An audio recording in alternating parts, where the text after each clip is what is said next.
Susan, several thousand people here right now listening to performers and speakers, some of whom even say they were injured by the vaccines, but they're insistent that this isn't a vaccine protest, but rather a mandate protest.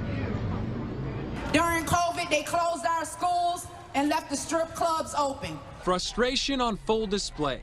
These mandates are affecting people's lives, their livelihood, and ability to live. Defeat the Mandates rally in downtown Los Angeles. I'm not an anti-vaxxer. I actually got all my vaccines. Thousands crowding into the park in front of LA City Hall with similar concerns.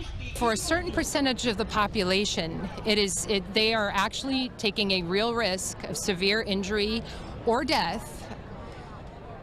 How is that acceptable to mandate that product? Among them, the remaining COVID restrictions and a slew of new vaccine laws some legislators are trying to push through in Sacramento.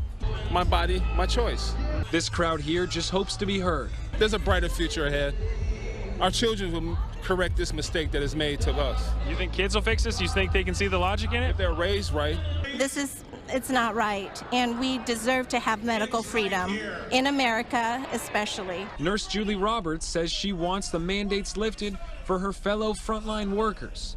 I'm fully vaxxed, and unfortunately, my coworkers, a lot of the coworkers are without jobs, and I think from here on out, every citizen here should have a choice. Their message, let's keep our options open.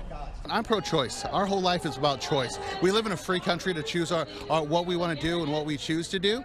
And so a mandate is not choice. So that's just going to restrict us from having our kids go to school. It's going to restrict us from things that we can do. And they restrict us now from one. They're going to restrict us later from others. Most states do offer vaccine exemptions. It's also worth mentioning that one of the more controversial vaccine bills has been shelved in the Sacramento State House for now. Meantime, back out here in downtown Los Angeles, there's a few more speakers slated. This event will go on for about 3 more hours. And we also are expecting to hear from a couple of the more notorious physicians here that have been opposed to these vaccine mandates. Reporting live in downtown Los Angeles, Travis Rice, Fox 11 News. Susan. All right, Travis, thanks very much. And of course, the people who are in favor of those mandates would say it was necessary for public health.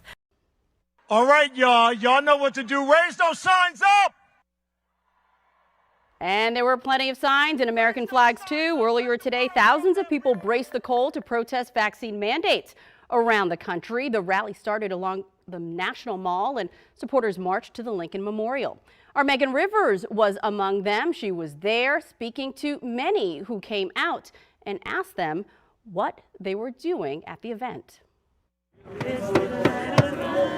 A choice. Integrity, dignity, community. That's why thousands of people marched to the Lincoln Memorial on Sunday. Do you want doctors that respect your right to informed consent?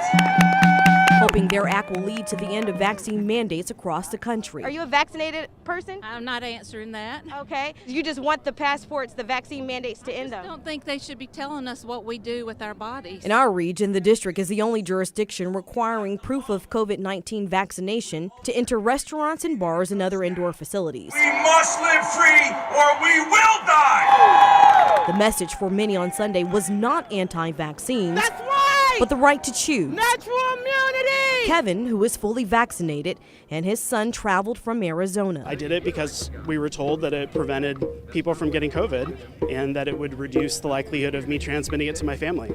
And within 4 months of being fully vaccinated, I had COVID and I transmitted it to my family. He said it was during the pandemic when they discovered one of his sons learns differently from other children. And in-person learning is the reason he relocated his family. I would still get vaccinated today if I was given the same option.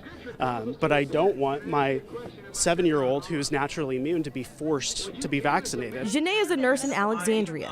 She's unvaccinated and says she's never contracted the virus and is uncomfortable with how quickly she believes it was developed. I'm more comfortable Whether they made sense for protecting the our effects of a elderly virus and I frail can't control from the versus original a vaccine virus that is I can. irrelevant. Do you trust the CDC and the FDA? As speeches were shared, the Reverend Dr. Martin Luther King Jr. was mentioned repeatedly. We're here today fighting for the same thing he fought, and that was to fight for freedom for all men. All women. Attempting to draw parallels between the racial inequities he often fought for and what they call their right to choose whether to be vaccinated. When Martin was assassinated, guess what? They sacrificed, so today we got to sacrifice. Joshua Perez lives in the district, and he's seemingly frustrated. 2 weeks has become 2 years. According to the CDC, 862,494 people in the United States have died from complications with COVID-19. What do you say to all the people who died from complications with COVID, to those families? That's unfortunate and sad, but I still oppose government mandates. In Washington, Megan Rivers, WUSA 9.